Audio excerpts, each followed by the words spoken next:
que le Seigneur puisse vous illuminer, puisse vous guérir, que le Seigneur Jésus ce matin puisse venir vous apporter, à vous téléspectateurs, la vie que vous avez besoin, la force, la santé.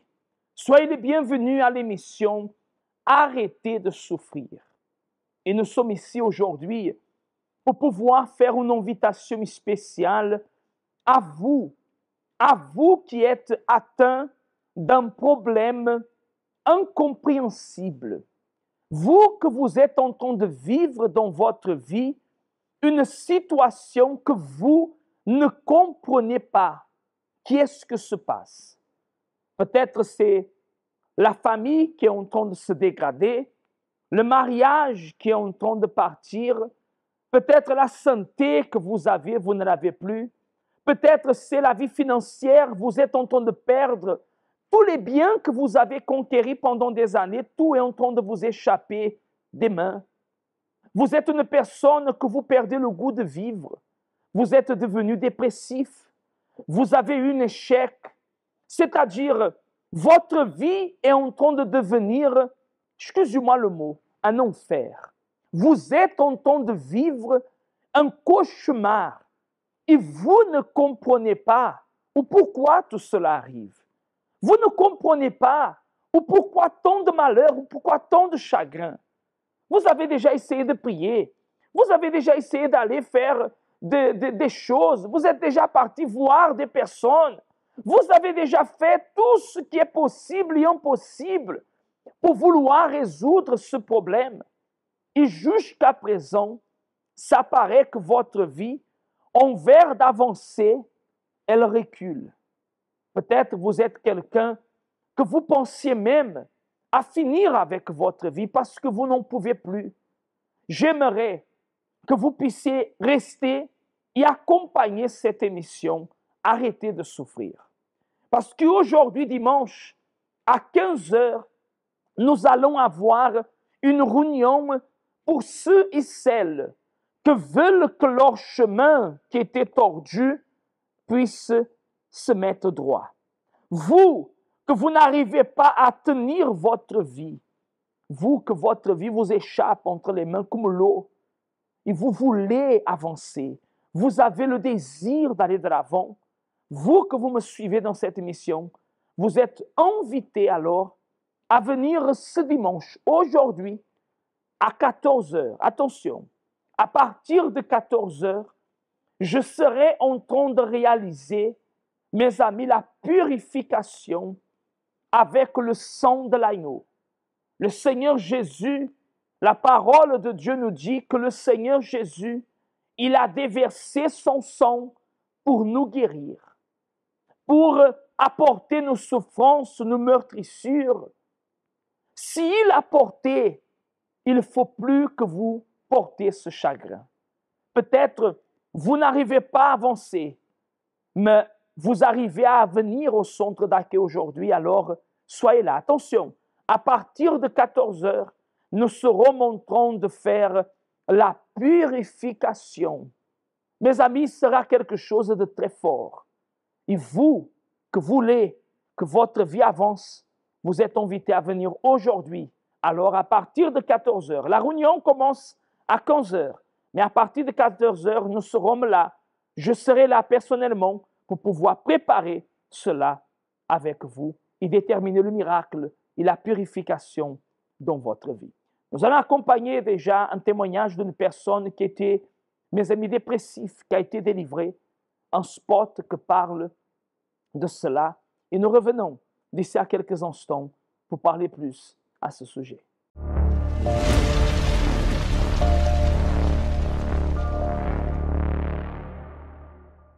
Nous sommes ici avec notre invitée aujourd'hui, Madame Rosiela. Bonsoir, Madame. Bonsoir, pasteur.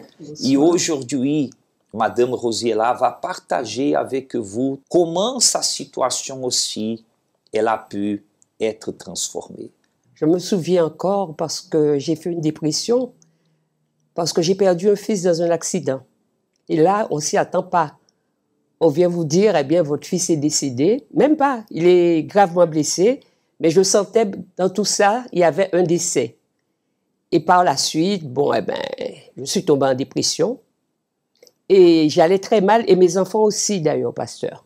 Cette souffrance, elle a commencé dans le jour que votre fils il a eu un accident. Oui. Vous pouvez raconter un peu comment ça s'est passé exactement? Alors, comment ça s'est passé? C'est-à-dire, un matin, je me réveille, et c'est vrai que je venais de me séparer avec mon ex-mari, et je le vois arriver, et je vois qu'il appelle les autres enfants qui sont montés. Bon, je me suis demandé, mais qu'est-ce qu'ils sont en train de se raconter? Et il essaie, il me dit, bon, eh bien, mon fils a eu un accident, notre fils a eu un accident, et il est à l'hôpital, il faudrait que je m'habille, qu'on y aille. Alors, ma seule réaction était de commencer à crier, de pleurer, de courir un peu partout et de dire que je n'y vais pas. Je préfère qu'on me dise qu'il est décédé. Et un moment après, je l'ai vu en train de pleurer, c'est-à-dire il sortait de son téléphone en train de pleurer et il me dit oui, il est décédé. Voilà. Alors là, c'était vraiment tout s'était écoulé autour de nous parce qu'il y avait les enfants aussi, parce que c'était quand même, je dirais que c'était le fils vraiment qui réunissait tout le monde. C'était comme on dit chez nous, le poteau mi-temps. Et à ce moment-là, je me suis dit, non, c'est pas vrai. Qu'est-ce que j'ai fait? Qu'est-ce que j'ai fait? Je ne comprends pas. Je n'ai vraiment pas voulu y croire parce que je me suis dit, bon, c'est vrai que je suis quelqu'une, bon, comme on dit souvent, je ne suis pas méchante. Je vais à l'église. J'avais une église où j'allais tous les jours, tout le temps. Mes enfants qui ont pratiqué la religion dans cette église, à l'école, enseignement, qu'est-ce qui s'est passé? Et c'est après, on m'explique que bon, eh bien, c'est un accident de moto, alors que je ne savais même pas qu'il avait une moto. Et il s'était bien tenu à dire à ses copains de ne rien dire à ma maman. Ce jour-là, tout a basculé. Tout a basculé. Tout a basculé. Et ma maison est devenue un vrai enfer. Mes enfants qui s'entendaient très bien, alors là, c'était des disputes. J'avais même l'impression que moi-même, ils m'en voulaient. Je me suis dit, mais c'est pas possible, qu'est-ce que j'ai à voir là-dedans? Alors que je suis dans la souffrance, et à ce moment-là, j'ai besoin effectivement de l'aide. Mais non, c'était dispute, c'était vraiment entre mes enfants. C'était un enfer, pasteur. Je faisais des crises d'angoisse, je me réveillais le matin en pleurs, j'allais me coucher en pleurs. Bon, je ne voulais rien faire, c'était à peine si je me douchais, je ne faisais pas à manger. La seule qui était un peu la plus courageuse, c'était ma fille. Et vous êtes devenue une personne angoissée. Quand vous dites angoissée, comment c'était votre journée? Alors, ma journée, c'était, je me réveillais le matin. Je ne me réveillais pas un matin sans penser à lui. Je me réveillais le matin, je me réveillais en pleurs. Les enfants, s'ils étaient là, c'était bien. S'ils n'étaient pas là, j'étais dans une crise de panique, d'angoisse. Il me fallait téléphoner un peu partout pour savoir où ils étaient, leur demander de rentrer tout de suite. Le soir, je ne dormais pas, je n'arrivais pas à manger. Quand je mangeais, j'avais tellement des crises d'angoisse que je rejetais tout ce que je mangeais. Vraiment, c'est indescriptible, pasteur. Moi-même, pour me sentir bien, pasteur, il fallait que je parte le matin sur le caveau de mon fils et je pouvais passer toute la journée. C'est là où je me sentais bien, je nettoyais le caveau, je rentrais. Mais vraiment, c'était une vie sans grand, je ne sais pas. Pour moi, il n'y avait rien autour de moi. La douleur était énorme. Ah oui, énorme. Il y a un moment, ma fille m'a demandé, mais maman, qu'est-ce que tu cherches? Qu'est-ce que tu cherches? Sans compter, je me réveillais tous les jours avec un problème. Juste pour que cette personne qui est là, elle nous comprenne aussi. Est-ce que vous avez pensé qu'un jour, cette souffrance, elle pouvait finir? Non, pas du tout, pasteur. J'ai même cru, je vous dirais sincèrement, comme moi, je me suis dit, bon, mon fils, il est décédé, c'est un signe que Dieu me donne, après ce serait moi. Mais c'est vrai qu'avant, je disais à Dieu, dis-moi où je vais te retrouver, donne-moi une solution. La souffrance était tellement intense, je n'avais pas envie de me suicider, mais je disais à Dieu, je préférais qu'il m'ôtait la vie au lieu de continuer à souffrir autant. Comment est arrivée la fin de la souffrance? Le jour que la situation, elle a duré combien de temps, cette détresse, cette dépression? Bien 8 mois, pasteur. 8 mois. Bien 8 mois. Mais il a eu un jour il a eu un déclic. Vous étiez en train de dire que dans vos prières personnelles, vous demandiez à Dieu quelque chose. Oui, pasteur. Je souffrais tellement que je disais à Dieu, mais dis-moi où je vais te trouver. Parce que j'avais l'impression que, bon, que vous étiez perdu. Voilà, j'étais perdu. Dis-moi où je vais te trouver. Et c'était un soir, je venais de prendre le médicament vers 23h le soir. Et la télé, je me suis réveillée, la télé était sur Canal 10. D'ailleurs, c'est une chaîne que je ne regardais jamais. Je ne sais pas si c'est les enfants qui ont regardé et qui sont partis, parce que où j'étais couchée, où je m'endormais, c'est où on me laissait. Et c'était à moi de me réveiller quand je me réveillais pour aller dans mon lit ou rester où j'étais. Et je vois l'émission, et je vois, maintenant je sais que c'est un pasteur, un monsieur qui dit, si vous souffrez, votre famille souffre, venez à telle adresse. C'était au centre d'accueil, bien sûr, après Tapitre. Ça veut dire cette souffrance, tout ce que le pasteur était en train de dire ce soir-là, c'était pour vous. Voilà. Voilà, et à la fin, il disait, si vous souffrez, venez à telle adresse, si votre famille souffre. Et j'ai pris un bic, j'ai écrit l'adresse et le numéro de téléphone. Et je me suis dit, bon, eh bien, il faut que je téléphone, parce que si j'ai demandé à Dieu, Dieu m'a donné à voir cette émission, bon, eh bien, voilà, il faut que j'appelle. Et il y a une copine qui passait me voir régulièrement, parce qu'il savait dans quel état que j'étais et qui habitait et qui travaillait non loin, qui m'appelait, porte flyer, même adresse, même numéro de téléphone. Et c'est comme ça que je me suis retrouvée le dimanche. Parce que vous n'aviez rien à faire. Voilà. Et j'étais très attentif à tout ce que je disais le pasteur. Mais quand le pasteur parlait, je disais, mais c'est ce que je vis. Et ce sont des questions que je me posais, et puis voilà la réponse. Et puis je suis restée, je sentais que ça allait beaucoup mieux. Je ne suis pas allée parler au pasteur tout de suite. Je suis repartie, mais vraiment, déjà je sentais que je commençais à avoir la paix. Et puis, comme je savais que l'église était ouverte tous les jours, je me suis dit, mais pourquoi aller sur la tombe de mon fils? Pourquoi ne pas aller à l'église? Et c'est comme ça que je me trouvais à l'église tous les jours, à faire tous les propos, et de jour en jour, ça allait beaucoup mieux, jusqu'à ce que mes fils ont été très étonnés. Comment est Madame Rosiella aujourd'hui? Alors, Madame Rosiella va très bien, pasteur. Madame Rosiella sert Dieu. Madame Rosiella est baptisée du Saint-Esprit. Et j'aide même les autres pasteurs. Les autres, même dans ma maison, ça a vraiment la paix. Mes enfants s'entendent très bien. Ils travaillent tous. Je suis en train de lutter là pour leur vie spirituelle. J'ai ma fille qui est ouvrière, qui sert aussi Dieu. Vraiment, ma maison qui était un enfer, maintenant est devenue le paradis. Un paradis, vous dormez tranquille. Je dors bien. Aujourd'hui, on voit que vous souriez. Oui, mais je vous dirais même mieux, pasteur, parce que moi, quand je suis arrivée, j'étais malade. J'avais un certain nombre de maladies, dont l'hépatite B, que je sais qu'il ne se guérit pas. Il n'y a même pas de traitement. J'ai été guérie de l'hépatite B, de l'hypertension, de l'arthrose cervicale. Enfin, vraiment, Dieu m'a rétabli ma santé. On peut dire que vous avez une nouvelle vie. Une nouvelle vie. Cette souffrance, vous êtes la preuve vivante que Dieu peut arrêter la souffrance. Oh oui, pasteur. Et quelle que soit la chose que je traverse, je sais qu'à travers de la foi, il y a le Dieu qui est là, il y a le Dieu des impossibles, le Dieu que j'ai connu et que je dis merci. Madame Rosiella, en regardant, je sais que c'est un peu difficile, mais en regardant là devant, qu'est-ce que vous pouvez parler à la Rosiella qui est là-bas à la maison peut-être? Comment vous étiez? Au monsieur Rosier peut-être? Oui. Hein? À quelqu'un qui est là et qui se trouve dans une situation pareille. Alors, ce que je dirais à cette personne, ne restez pas à la maison et puis se dire, il n'y a aucune solution. Il y a toujours une solution parce que moi, je suis la preuve vivante. Parce que moi, je n'ai jamais cru aujourd'hui, j'aurais retrouvé le sourire, j'aurais retrouvé vraiment cette vie que vraiment, je dirais même que je prends plaisir à vivre. Alors, ne restez pas chez vous. Venez, vous avez l'adresse au centre d'accueil. C'est où on va vous faire connaître vraiment le Dieu vivant, le Dieu des impossibles.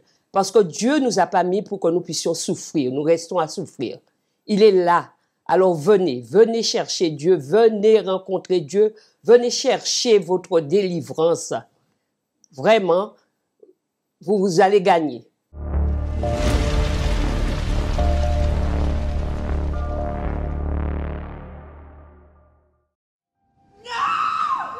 Les 9 symptômes majeurs de la dépression. L'humeur dépressive. Il s'agit d'un sentiment de tristesse ou de vide présent presque tous les jours et toute la journée. La particularité est que cette tristesse est quasi permanente et n'a pas de motif précis énoncé par la personne. Diminution de l'intérêt. Une absence de plaisir pour des activités qui étaient agréables pour la personne avant l'épisode dépressif. Troubles du sommeil. Les troubles du sommeil dans la dépression sont caractérisés par l'insomnie ou l'hyperinsomnie. Évolution de comportement psychomoteur. Les personnes atteintes de troubles dépressifs ont des gestes lents, un débit de parole lent. Fatigue. La fatigue est également due en partie aux troubles du sommeil qu'elle rencontre.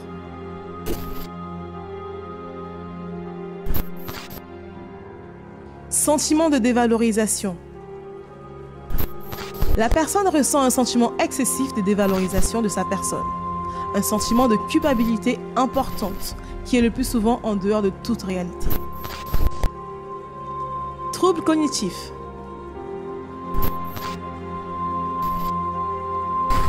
Il s'agit d'une diminution de la capacité de raisonnement, des difficultés de concentration et de positionnement qui entraînent une incapacité à prendre des décisions. Évolution du poids.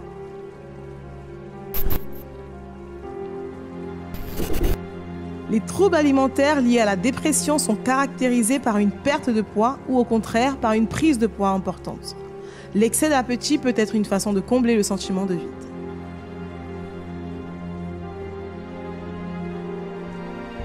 Idée noire.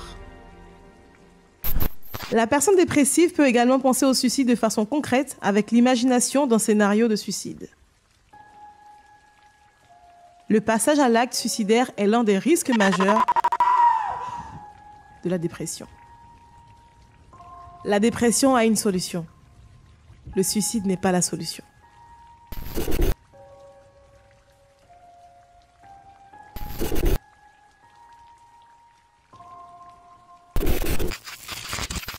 Voici de retour. Bonjour à ceux qui viennent de se connecter, à ceux qui sont déjà là avec nous. La Bible, j'ai ici la parole de Dieu avec moi. Livre d'Ésaïe 59, dans le verset 7, dit « Leurs pieds courent au mal. Et ils ont hâte de reprendre le sang innocent. Leurs pensées sont de pensées d'iniquité. Le ravage et la ruine sont sur leur route. Ils ne connaissent pas le chemin de la paix. » Il y a des personnes qui ne connaissent pas qu'est-ce que c'est la paix. Et il n'y a point de justice dans leur voie. Ils prennent des sentiers détournés. Et la Bible termine en disant « Quiconque qui marche ne connaît point la paix. » Mes amis, peut-être vous êtes en train de suivre un chemin qui ne vous apporte pas la paix.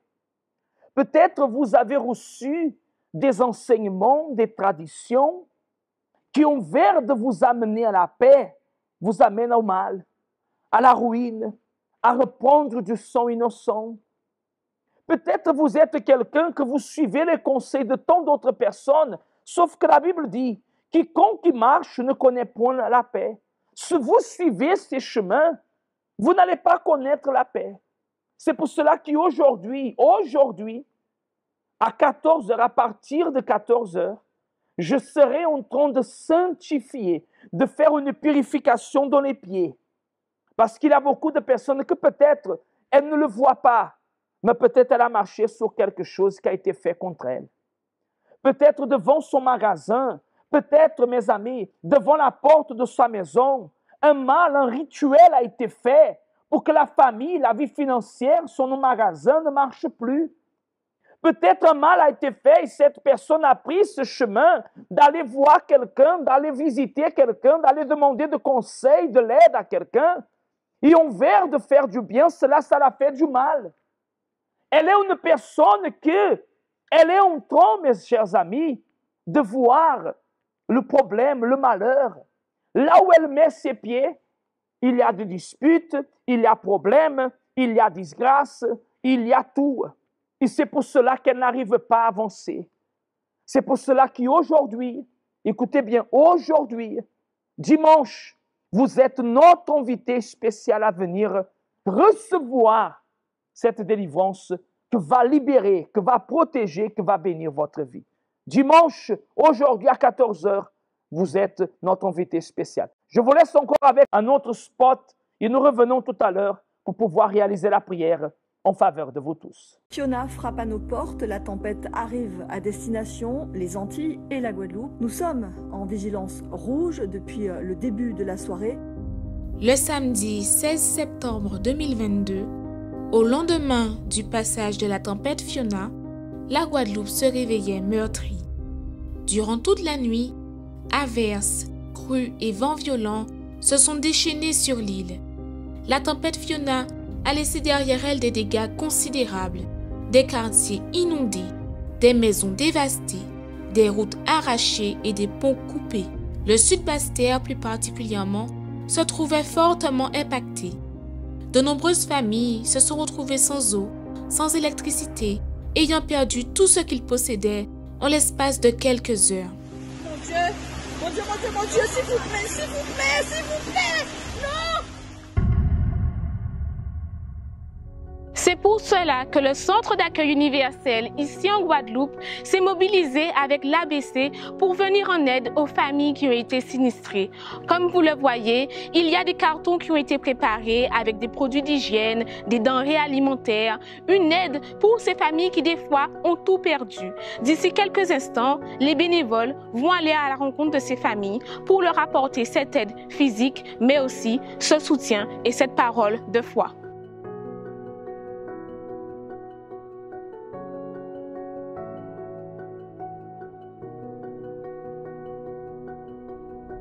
Pasteur, bonjour. Bonjour. Alors, dites-nous, pasteur, est-ce que vous pouvez nous expliquer ce que nous allons faire aujourd'hui? Qu'est-ce que nous allons apporter aux familles? Alors, aujourd'hui, nous sommes venus ici, le Centre d'accueil universel, avec les bénévoles ici, plus précisément à Baïf, pour une action sociale vis-à-vis des sinistrés qu'il a eu de la tempête Fiona. Et avec l'aide, nous sommes ici surtout grâce à l'aide des fidèles, des membres du Centre d'accueil universel qui ont permis qu'on puisse préparer ces colis alimentaires. Il y a aussi de l'eau, il y a des vêtements, des kits d'hygiène, beaucoup de choses que nous croyons qui aussi ensemble, avec une parole de motivation, va aider ces personnes à se relever. C'est une des actions sociales que le Centre d'accueil réalise. D'ailleurs, chaque mardi, on fait la maraude dans la zone pointoise et nous aidons les SDF. Mais aujourd'hui, dû à la situation, nous sommes venus ici avec les pasteurs, les épouses, les ouvriers, les bénévoles du Centre d'accueil universel. Et nous avons la certitude que certainement, ces personnes seront aidées et pourront plus facilement, on sait que c'est difficile, mais pourront plus facilement se relever. Comme le Seigneur Jésus a dit, donnez et il vous sera donné, et que ces personnes, elles puissent prendre la force pour recommencer et aller de l'avant. Bonsoir. Monsieur, c'est le Centre d'accueil universel et l'église. Nous sommes en train de laisser des aliments non périssables, ça va? Et nous sommes en train de laisser aussi des paquets d'eau pour vous, d'accord? Il y a beaucoup de personnes que, malheureusement, elles n'ont pas perdu seulement les biens matériels. Elle a perdu motivation, elle a vu se partir devant ses yeux en peu de minutes, en quelques heures, pratiquement beaucoup d'années de construction de sa vie. Alors on sait que émotionnellement ce n'est pas facile. On a été déjà chez une famille du côté de Sainte-Marie de Capesterre. Aujourd'hui aussi, nous serons ici à Rivière-des-Pères et un autre groupe du côté de Capesterre, que la dame disait qu'elle n'avait jamais vécu cela. Dans toutes les années qu'elle habite là-bas, l'eau est montée plus d'1 mètre dedans sa propre maison, mais grâce à Dieu, grâce à cette aide que d'autres personnes aussi sont en train d'apporter, nous croyons que ces personnes, elles vont se relever.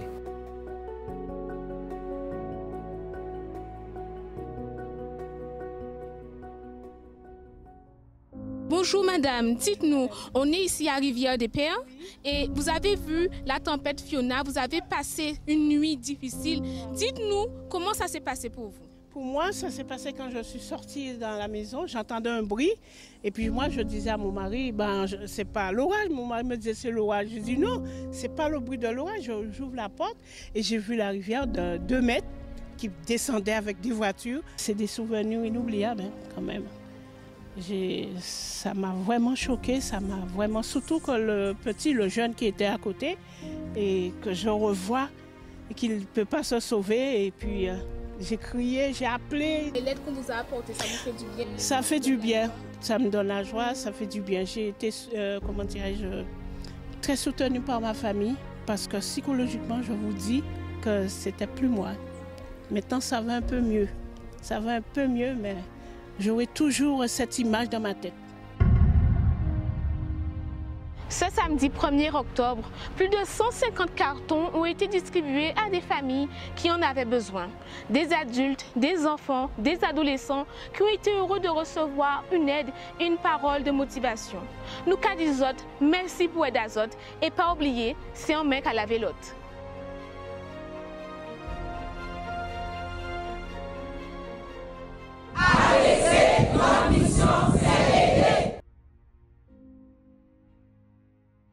Voilà, nous sommes de retour avec vous tous et les témoignages prouvent que Dieu n'a pas changé. Tandis que vous écoutez les autres, la Bible dit, c'est pourquoi l'arrêt de délivrance est loin de nous et le salut ne nous attend pas. Si vous écoutez les autres, le salut ne peut pas arriver dans votre vie. Écoutez ce que la parole de Dieu vous dit. Et aujourd'hui, à 14 heures, au 6 Morne-Verguin, aux Abîmes, en face de la Brède, vous êtes notre invité spécial pour cette grande purification. Nous allons nous préparer pour la prière et nous allons revenir tout de suite après ce spot pour parler avec Dieu, avec vous tous. Préparez le verre d'eau, nous allons parler à Dieu. Parler avec bon Dieu, c'est ça nous toutes besoin. C'est lui qui a nous force pour nous arriver à affronter toute difficulté qui viennent contre nous. Pareil en de l'eau, c'est moment à la prière. Seigneur notre Dieu, Seigneur notre Père, ici devant, Seigneur, ton autel, devant ta présence, devant ce peuple que nous accompagne, mon Dieu, je prie en faveur de cette dame. Je prie en faveur de ce monsieur. Je prie en faveur de ces personnes qui veulent avoir une solution, mon Dieu. Elles veulent le chemin de la paix, mais tous les chemins qu'elles trouvent, c'est des malheurs. Elles veulent le chemin du bonheur, mais tous les chemins qu'elles trouvent sont des chemins de disgrâce, d'échec. Mon Dieu, il y a des personnes, mon Dieu, que mon Seigneur, leurs chemins sont bloqués, sont, mon Dieu, détruits. Ce sont des personnes, mon Dieu, qu'elles regardent, Seigneur, et elles n'arrivent pas, mon Père, à voir la solution. Elles se sont chargées, fatiguées, découragées.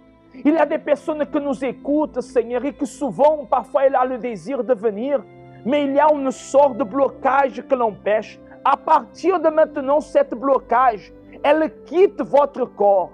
À partir de maintenant, au nom de Jésus, je donne l'ordre à toutes sortes de blocages que peut empêcher cette personne de venir aujourd'hui à ta maison, que soit réprimandée et que ta main puissante agisse pour pouvoir relever, pour pouvoir sauver, pour pouvoir apporter la paix, mon Dieu. Donne la force à ses pieds pour qu'elle vienne, Seigneur, au centre d'accueil. Donne de la force pour qu'elle puisse arriver vers nous. Oh Dieu, mon Père, je consacre, je bénis cette eau pour qu'au moment qu'elle va boire de cette eau, qu'elle reçoive la vie, le miracle et le salut.